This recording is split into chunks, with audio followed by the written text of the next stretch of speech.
Harold Peacock, the researcher extraordinaire.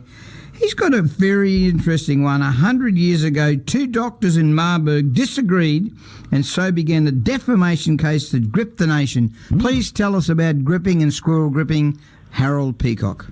Yes, well, and before I do, I just want to give a shout-out to an avid listener who apparently is camping out on the Bremer River near Fernvale this weekend. So, Tony, enjoy the weather. It should be fantastic for you out there. And watch out for the bull sharks. Yeah, that's right. And there's another big follower, Nicholas. It's his birthday party this weekend, so happy birthday, Nicholas.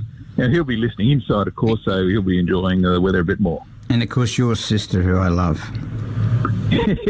She's probably listening as well. Oh, God. Now, listen, tell us about this story about the defamation case. Yeah, look, it was 100 years ago, and there were charges and counter-charges of defamation. Now, these stemmed mostly from letters that were made public. They stirred the nation and captivated newspaper readers like never before. It was in August 1923, Dr. Herbert de Pinner, he purchased the medical practice of Dr. Eucharist Siwa at Marburg.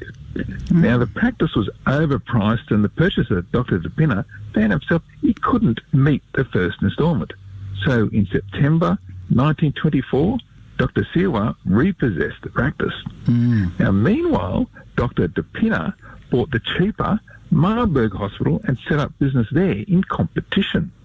And that's when bitter correspondence followed, and the matter went to the Supreme Court before Ipswich's own Chief Justice Sir James Blair. Now, Danny, you know Sir James was born at Coalfields in Ipswich and went to Ipswich West State School and Ipswich Grammar and was elected to Parliament representing Ipswich. And unusually, the Queensland State School at Sudley's Crossing, and they're normally never named after a person, it's called Blair State School in his honour. Yeah, then you know who went to Blair State School?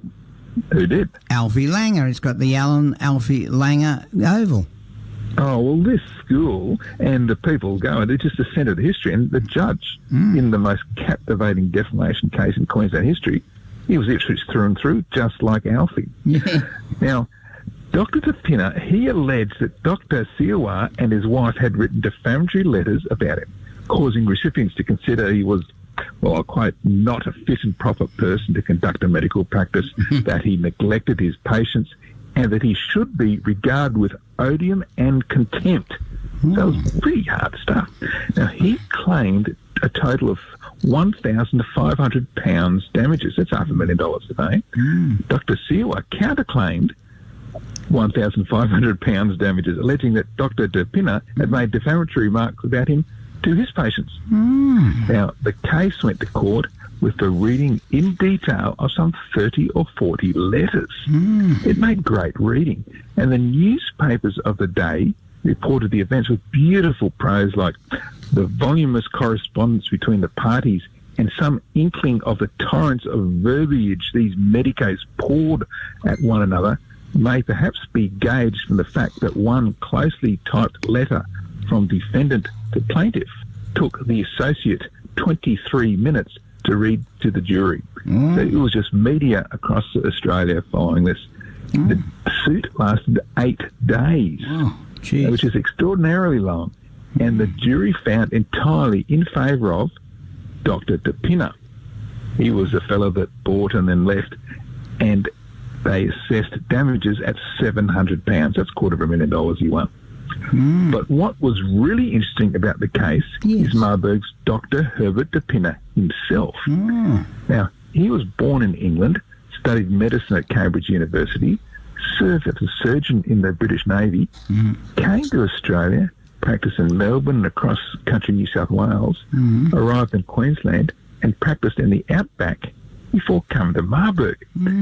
Now, his mother owned hotels in Brighton in England, had extensive interest in rubber plantations up in Papua New Guinea, and invested in the Canadian Pacific Railway around £90,000 or $32 million today. Wow. So he had a pretty good background. But it was while Dr. de Pinner was in New South Wales that he actually made a name for himself in the musical world as a composer. Now, he's best remembered for the Broadway-style pantomime, The Bunyip, which was really highly successful comedy that toured Australia for over a decade. Wow. One of its songs was adopted by schools and enjoyed phenomenal sales. He composed things like the Parlings Dance Album and the yearly book of piano selections.